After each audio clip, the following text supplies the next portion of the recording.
우리 부의 치트키 저자님이신 김성국님을 모시고 얘기를 한번 나눠보려고 하고요. 그러니까 결국 부자 되려면 두 개의 축이잖아요. 하나는 돈을 가져오는, 소득을 창출하는, 그리고 하나는 이제 그 가져온 걸 불리는 건데, 맞아요. 가져오는 면에서 정말 도움이 되는 좀 현실적인 얘기를 들려주시면 좋을 것 같아서, 무자본 창업이잖아요. 맞아요. 네, 간략히 좀 설명을 일단 좀 해주실 수 있을까요? 창업 공식이라고 얘기를 하는데요. 네네. 이 창업 공식을 활용하면은 우리가 반복적 실험을 할 수 있다. 이 얘기를 하기에 앞서서 왜 그러면 우리가 좀 무자본에 가까운 창업을 해야 되냐에 대해서 얘기를 해봐야 되는데, 사실 창업이 다 무자본이라는 건 아니거든요. 사람들이 오해하시는 게 무자본 창업이라고 하면은 어떤 창업이든 다 무자본으로 할 수 있다, 이렇게 오해를 하시는데, 유자본 창업도 분명히 있어요. 되게 자본을 많이 필요로 하는 창업들도 있는데, 우리 같이 이제 초보 창업자들 그리고 자본이 많지 않은 사람들 같은 경우에는 유자본 창업보다는 무자본 창업을 하는 게 훨씬 더 좋다라는 걸 말씀을 많이 드려요. 왜냐면은 이 창업이라는 게 결국에는 유형의 상품이든 무형의 상품이든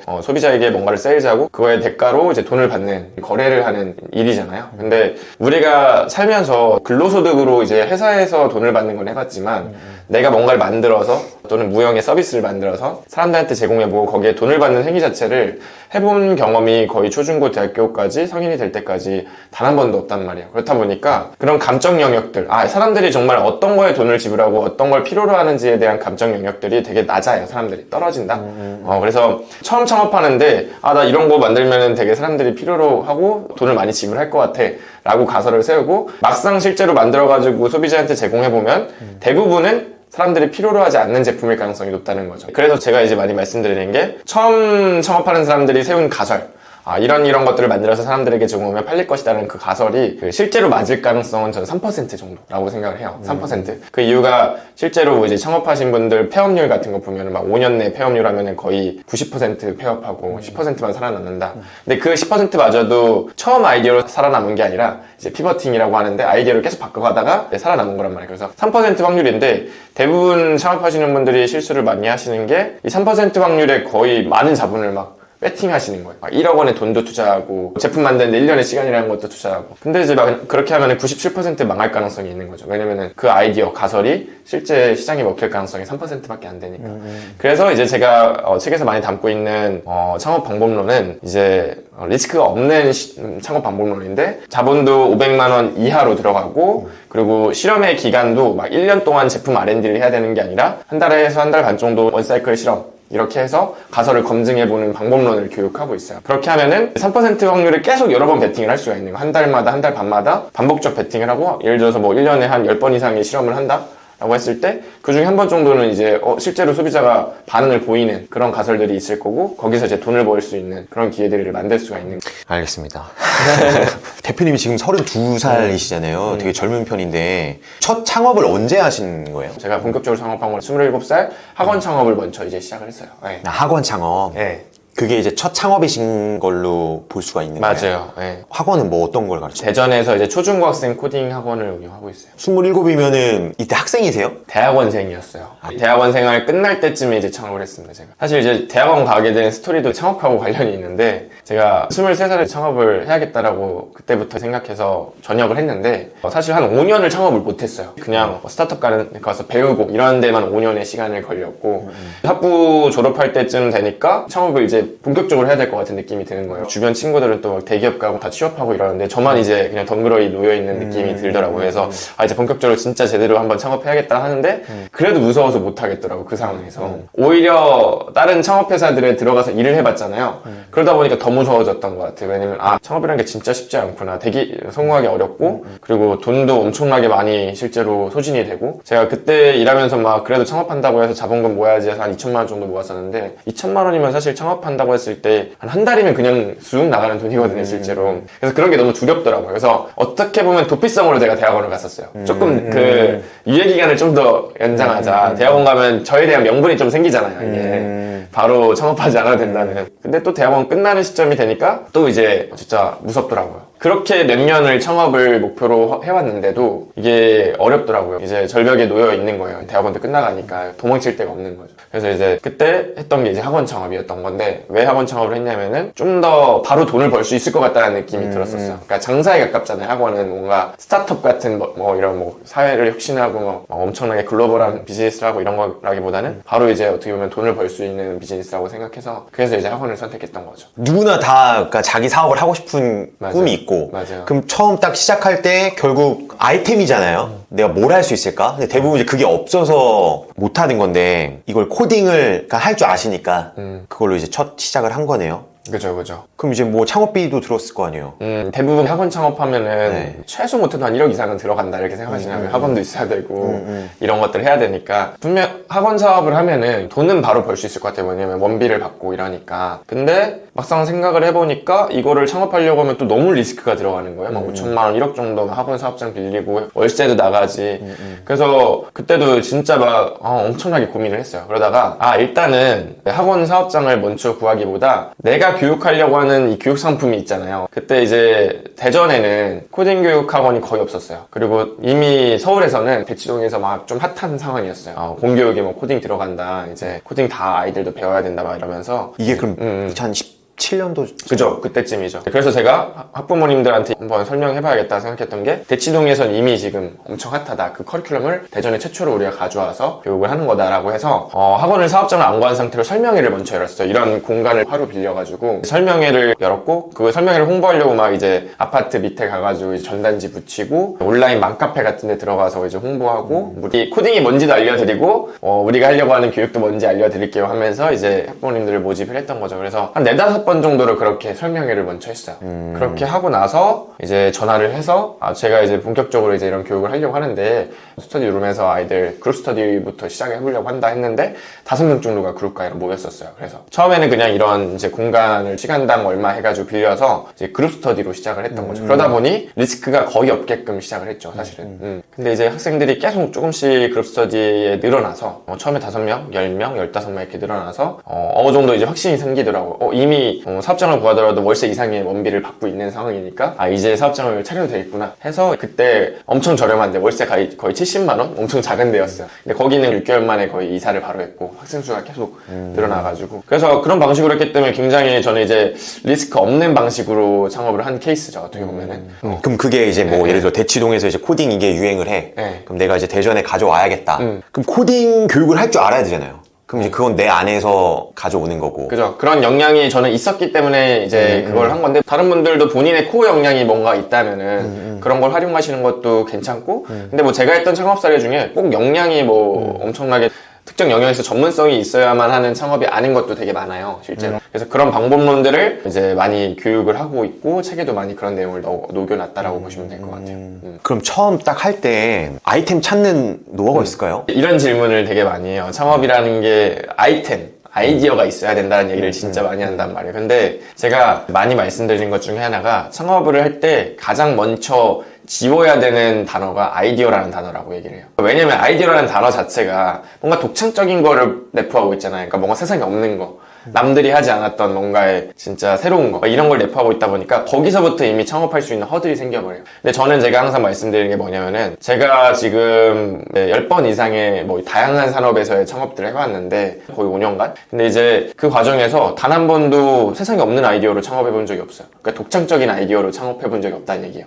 무슨 얘기냐면은, 저는 항상 이제 패스트 팔로워 전략이라고 얘기하는데, 따라가는 전략을 써요. 그러니까 기존에 어떤 회사가 이제 좋은 아이템으로 뭔가 해서 시장에 반응이 있고 잘하고 있으면 그걸 따라가는 전략을 쓰는 거예요. 그래서 제가 대전에서 코딩학원 했던 것도 제가 최초로 코딩학원 한 게 아니잖아요. 이미 서울에서 잘하고 있는 코딩학원들이 있었고, 거기서 이런 커리큘럼 하니까 되게 학원이 잘 되고 있구나, 이런 것들을 보고, 그러면 이거를 내가 대전에서 이제 가져와가지고 똑같은 걸 벤치마킹해서 한번 해봐야겠다 라고 하면서 이제 진행이 된 거란 말이에요. 근데 제가 했던 한 10번 이상의 모든 창업들이 다 그런 식이에요. 지금 제가 주력으로 하고 있는 라이프 해킹 스쿨이라는 이제 파이어족 대상의 온라인 클래스 플랫폼도, 그걸 런칭하는 시점에서는 이미 클래스 101, 뭐 타링, 뭐 팩캠, 뭐 이런 데들이 엄청 활성화가 잘 되고 있었어요. 근데 그걸 벤치마킹에서 따라간 거죠. 근데 따라가는 데 있어서 경쟁력을 만들 수 있는 여러 가지 방법론이 있는데요. 라이프킹스쿨 같은 경우에는 타겟을 좁히는 전략을 썼어요. 타겟을 좁힌다? 우리가 이제 클래스 110이나 뭐 이런 데들은 다 취미 클래스, 뭐 드로잉 클래스 뭐 이런 거부터 다 있잖아요. 전반적인 클래스들이 다 있는데, 우리는 저 중에서 딱 파이어족만 타겟팅하자.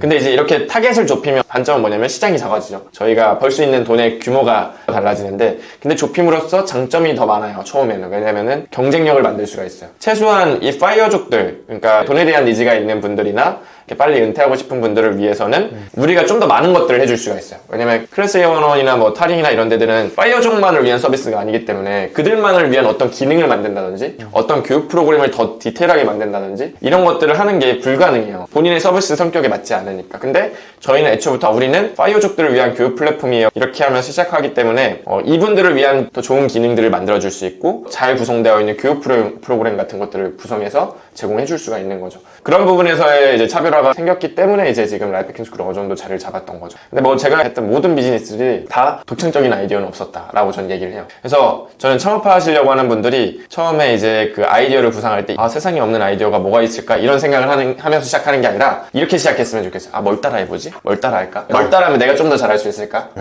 뭘 따라해서 그들이 타겟팅하는 고객 중에 일부만 타겟팅하면 내가 좀 더 이런 부분에서 경쟁력을 만들 수 있지 않을까? 이렇게 생각의 흐름을 가져가야 돼요, 무조건. 그렇게 해야 창업을 할 수 있다고 저는 생각해요. 네.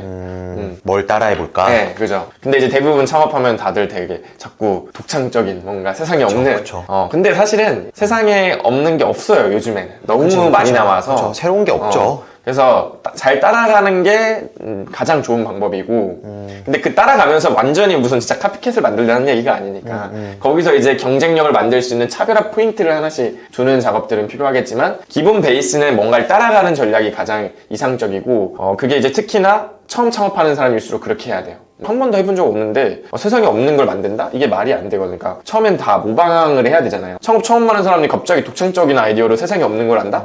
이상한 아이디어가 나와요. 세상에 사람들이 필요로 하지 않아서 없는 아이디어가 나오는 경우들이 거의 99%예요. 그래서 처음 창업하는 사람일수록 뭘 따라 할까로 시작해야 돼요. 이렇게 시작하면 창업이 되게 쉬워져요. 그럼 이제 2030 직장인 분들이 근데 이제 겁이 난단 말이에요. 맞아요. 우리 그 한별 대표님도 처음 하실 때 4년 가까이 못 하셨다고 하니까 그죠. 겁이 나죠, 이게 지금. 맞아요. 그럼 그 시작을 어떻게 하면 될까요? 그러니까 이제 겁이 난다는 부분이 이런 거라고 생각합니다. 아까 제가 이제 5명, 10명, 15명 늘어나는 시점이 있었잖아요. 근데 그때쯤에 이거 그냥 반응이 고객의 반응 그리고 학부모님들을 막 소개시켜주고 학생이 늘어나는 속도 자체가 이거는 지금 내가 스터디 룸에서 안 해도 이때쯤에는 뭔가 이제 딱 학원만 만들어지면 바로 한 번에 막 40명 되겠다라는 거의 99% 확신이 생기는 지점이 있었던 거죠. 그러니까 투자도 마찬가지잖아요. 내가 만약에 이거 엄청나게 좋은 정보를 어디선가 얻어가지고 이거 100% 확실한 거예요. 100% 이제 내부 정보야. 내일 이거 사기만 하면 무조건 상한가치인데 그럼 이거 안 하나요? 똑같아요. 창업도 설명회를 하고 미리 그룹 스터디를 하는 그런 모든 과정을 제가 이제 포장지를 미리 팔아본다라고 얘기를 하거든요. 그러니까 학원이라는 게 본 완제품이라고 하면은 그냥 제가 그룹 스터디 만들어가지고 스터디룸에서 했던 건 포장지에 가까워요. 그래서 포장지를 만들어서 미리 팔아보기를 하는 거예요. 완제품을 만들기 전에. 근데 미리 팔아보기 했는데 이미 막 사람들이 사겠다고 난리예요. 내가 거기서 투자를 안 한다? 그 상황에서는 사실 무섭기 좀 어렵다는 생각이에요. 그래서 그 상황까지 만들어내는 과정을 이제 제가 많이 교육을 하고 있는 거죠. 리스크 없게끔 창업할 수 있게끔. 그러니까 처음에는 약간 프리랜서처럼 시작을 하신 거예요, 그죠? 그리고 이제 뭐 전단지도 다 뿌리고, 그럼 고객이 뭐 조금 왔을 거고. 네. 근데 이제 아무래도 또 그 교육에 영향이 있다 보니까 맞아요. 이거 한번 배팅을 해야겠다. 이게 이제 첫 창업이신 거네요. 맞아요. 근데 이제 이거를 안주를 안 하고 네. 또 이제 뭐 연세 창업가라고 해서 그죠? 그 다음 그러면 두 번째는 뭐 하시는 거예요? 그 다음에 두 번째 했던 게 한강에서 하는 비즈니스였는데 네. 이게 이제 사실 아까는 뭐 코딩 학원을 제가 말씀드리면은 그건 너 전문성 있었으니까 가는 거 아니야 이렇게 많이 생각하세요. 근데 이제 이 비즈니스는 그냥 진짜 우연하게 한 비즈니스 하게 됐던 창업이었는데 지금은 와이프인 여자친구 한강에 놀러 갔다가 한강 가보셨어요? 네. 맞죠. 네, 엄청 사람 많잖아요. 네. 근데 심지어 텐트를 엄청 많이 치고 있단 말이에요. 다들 어디서 텐트를 이렇게 가져오는 건지 보니까 한강 근처에 이 용품 대여를 해주는 사업장이 있더라고요. 그래서 궁금한 건 저는 항상 해보니까 가서 이제 빌려 봤어요. 한 2만원, 3만원 하더라고요. 빌려가지고 이제 봤는데 너무 만족도가 좋더라고요. 왜냐면은 텐트 또 이제 막 집에 가지고 갔다 이렇게 하는 것도 불편하고 관리하는 것도 쉽지 않잖아요. 근데 2만원, 3만원이면 나쁘지 않은 거예요. 그래서 이제 이거 나도 한번 해볼까 막 이런 생각이 들었어요. 근데 이제 제가 그때 딱 빌리러 갔을 때 막 줄을 서고 있었거든요, 사람들이. 저도 줄 서서 이제 했는데 딱 저기까지 빌릴 수 있었고 그 다음부터 용품이 이제 소진돼가지고 못 빌렸어요. 그래서 이제 제가 그 상황이 갑자기 떠오르면서 근데 이거 온라인에서 만약에 미리 예약하고 왔으면 줄 기다렸다가 못 받는 경우들이 없을 거 아니에요. 그래서 온라인에서 예약 시스템이 없나 해서 찾아보니까 거의 아예 없더라고요. 그래서 이제 이거 그냥 온라인에서 한번 예약할 수 있는 걸 한번 해봐야겠다 해서 그것도 마찬가지로 이제 바로 다음날에 한 2, 3일 걸려가지고 요즘에 뭐 웹사이트 만드는 거는 뭐 아이맵이나 익스 같은 거 쓰면은 엄청 바로 만들 수가 있잖아요. 그런 툴들이 많잖아요. 코딩 할 줄 몰라도. 그래서 예약할 수 있는 사이트 만들어가지고 반포 한강에서 예약 사이트입니다 해가지고 이제 블로그에다 조금 홍보를 해봤어요. 그런데 그날 5개가 예약이 들어오더라고요. 그때 아예 사업장도 없었고 용품도 없는 상태로 일단 예약 받아보자 해서 했는데 예약 들어오길래 바로 이제 또 부랴부랴 용품을 샀죠. 바로 사가지고 집에다가 이렇게 구비해놓고 그날 이제 당일날 이제 배달을 해줬어요. 차로 배달해주고 또 반납하겠다고 하면 받아오고 그렇게 하면서 일단은 실험해본 거예요. 미리 팔아보기를 해본 거죠. 포장지로. 이것도 이제 포장지라고 보시면 돼요. 실제로 유저들이 그 주에는 5개, 그 다음 20개, 40개 계속 늘어나는 거예요. 그래서 이제 집에 물량을 놓을 수 있는 거에 한계가 있으니까 나머지는 소진됐다고 하면서 예약을 안 받았는데 이 지점도 아까랑 똑같은 지점인 거예요. 아까 이제 학생들이 늘어난 지점하고 똑같이 이거 그냥 사업장만 있으면 바로 이제 매출 나오고 돈을 무조건 벌 수 있는 상황이네. 물론 이제 이게 100%라는 건 없는데 거의 99%라는 거죠. 왜냐면 내가 이미 수요를 다 확인했으니까. 그래서 그때 한강의 피크닉이라고 해서 반포 근처에 사업장 오피스텔 같은 데를 빌려가지고 거기다가 이제 또 물량을 다 채워넣어서 스타트를 했던 거죠. 그러다 보니 이것도 거의 리스크는 없게끔 시작을 한 케이스. 그러니까 아까도 말씀드렸지만 저도 5년 동안 창업을 못할 정도로 그 망할 위험에 대한 걸 무서워하는 사람이란 말이에요. 사람들이 제가 연쇄 창업가라고 얘기를 하면은 제가 그런 무서움이 없는 사람인 줄 오해해요. 근데 저야말로 정말 그런 위험을 싫어하는 사람이거든요. 근데 아까 했던 학원도 지금 했던 한강의 피크닉 비즈니스도 어떻게 보면 이건 돈을 안 넣으면 바보인 상황 이 상황까지 만들어 놓고 그때서야 이제 자본을 좀 투자해가지고 했던 거죠. 근데 그때 했던 사업장도 500에 50이었어요. 그러니까 엄청 저렴한데 해가지고 되게 리스크 없게끔 최대한 하고 그러고 또 이제 확장하고. 그러니까 처음부터 돈 많이 넣는 게 아니라 일단은 기회를 보고 좀 수요가 있는 것 같다. 그럼 한번 뭐 포장지 이렇게 테스트 한번 돌리고 맞아요. 뭐 아니면 말고 근데 어느 정도 그래도 그 감각이 있으시니까 그게 이제 가설대로 돌아가는 거잖아요. 맞아요. 근데 제가 성공한 사례만 말씀드려서 그렇지 실패한 사례도 되게 많거든요. 그러니까 실험이라는 거는 다 확률 게임이니까 그래서 이제 제가 계속 말씀드리는 게 반복적 실험을 해야만 우리는 어차피 딱 한 번만 성공하면 되잖아요. 우리가 막 굳이 막 2, 3번 성공할 필요도 없어요. 그냥 한 번만 성공하면 어느 정도는 경제적인 그 자유에 도달할 수 있단 말이에요. 그래서 10번 실험해가지고 한 번만 성공하면 된다는 마인드로 하면 되고 저는 이제 그런 실험적 부분들을 되게 반복적으로 많이 했기 때문에 지금은 그런 감의 영역이 되게 올라가 있는 상황이고 시험을 많이 하면 할수록 감이 올라갈 수밖에 없어. 사람들이 정말 뭘 필요로 하고 뭐에 결제하는지 이런 것들에 대한 감이 올라갈 수밖에 없죠. 그럼 그렇게 해서 이제 한강 피크닉 이것도 지금 하고 계세요? 네, 지금 하고 있어요. 그럼 지금 몇 개를 하고 계신 거예요, 사업을? 올해도 사실 한 2-3개 정도 더 추가돼가지고 8개 정도를 하고 있어요. 근데 사실 이게 개수가 자랑은 아니긴 하거든요. 그쵸. 이게 하나에만 집중해야 더 성공한다는 걸 아는데 제가 여러 가지 해보는 걸 너무 재밌어요, 원래가. 그래서 이제 이것도 해보고 저쪽도 해보고 이것도 해보고 하다 보니까 이제 8개를 하고 있어요, 지금.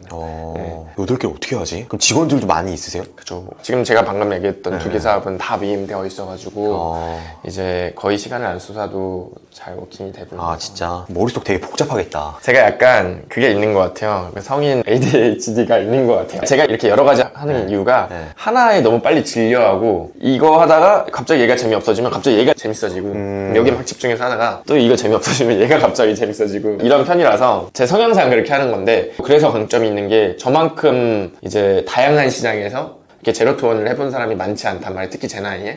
그죠. 그래서 그런 부분에서 내가 적어도 창업가분들에게 이 제로투원을 알려주는 거에 있어서는 나만큼 전문가가 없겠다. 내가 이걸 제일 많이 해봤으니까. 그래서 그런 부분에서 제가 이제 책도 쓰고 강의나 이런 것들도 해가지고 많이 알려드리고 이런 것들을 하고 있죠. 사실은. 그러면 이제 예를 들어 뭐 학원도 그렇고 이거 한강 피크닉도 그렇고 내가 기회를 발견해서 이제 돌려서 어느 정도 현금 흐름이 들어오게 만들고 그럼 그거를 이제 누군가에게 위임을 하는데 그럼 그 사람 그건 어떻게 좀 구하시는 노하우가 있을까요? 사실 제일 큰 변수는 항상 사람이잖아요. 그죠. 결국에는 정답은 없는 것 같아요. 그러니까 저도 지금 8개 하는 데 있어서 다른 사업들도 이제 대표 격으로 하시는 분들이 계신데, 결국에는 계속 오랫동안 저랑 뭔가 같이 해봤던 분들. 제가 아까 스타트업에서도 있었고 막 이런 걸 했다고 했잖아요. 그때부터 저를 알던 사람들이랑 뭔가를 같이 많이 하고 있어요. 그래서 결국에는 미리 이런 신뢰들을 쌓아놓는 작업들이 되게 중요한 것 같아요. 그러니까 제 책에도 그런 내용을 담아놓긴 했는데, 이제 신뢰 스노우볼 법칙이라고 제가 얘기를 해요. 그러니까 결국엔 저는 항상 기회라는 거는 무조건 다 사람한테 나온다고 생각하거든요.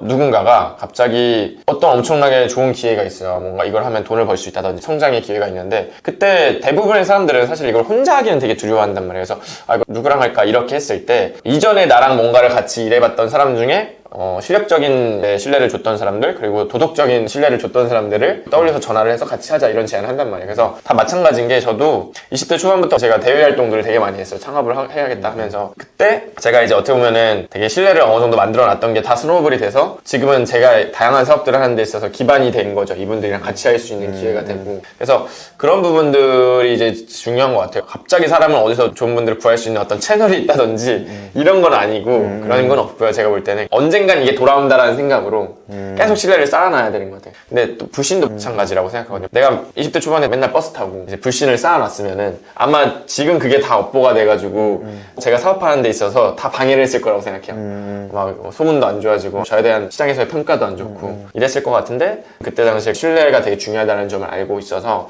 설령 그 프로젝트의 결과가 좋지 않았을지언정 나는 실력적으로 보여줄 수 있는 사람이고 믿을 만한 사람이야 라는 거를 그때부터 계속 쌓으려고 노력을 했던 게 지금에 와서 좀 이제 많이 도움이 됐던 것 같아요. 그럼 이거 수익 쉐어할 때 뭐 현실적으로 어떻게 나눈다 뭐 그런 게 있으세요? 수익 쉐어 같은 경우에는 케이스에 따라 너무 달라요. 그러니까 사업에 따라도 다르고, 오프라인 비즈니스 같은 경우에는 월 매출에 어느 정도의 수익 쉐어를 해준다든지, 뭐 20% 30%를 해준다든지 뭐 이런 게 있을 거고, 아니면 이제 스타트업처럼 약간 법인 구조로 해서 이렇게 가는 비즈니스라고 하면은 이제 수익에 대한 쉐어보다는 지분에 대한 쉐어가 또 있을 거고, 그래서 그거는 케바케인 것 같긴 해요. 근데 무조건 이제 완벽하게 이 사람한테 위임해서 대표의 리더로서의 자리를 줄 때는 본인이 한 것만큼 가져갈 수 있는 구조는 항상 짜서 드렸어요. 제 거를 좀 이제 포기하면서, 대신에 저는 이제 또 다른 거를 해볼 수 있고 하니까 그렇게 해야지 지속성이 있더라고요. 결국에는. 그러니까 책임은 더 많이 부과하는데 너가 대표격으로 해봐 하는데 가져가는 거는 그냥 고정이라면은 지속성 있게 어차피 이어질 수가 없어요, 이게. 근데 내가 하는 만큼 가져가네? 이런 게 보여지면은 확실히 그분들이 좀 더 오랫동안 기여해주고 이제 같이 할 수 있는 기회가 되긴 하죠.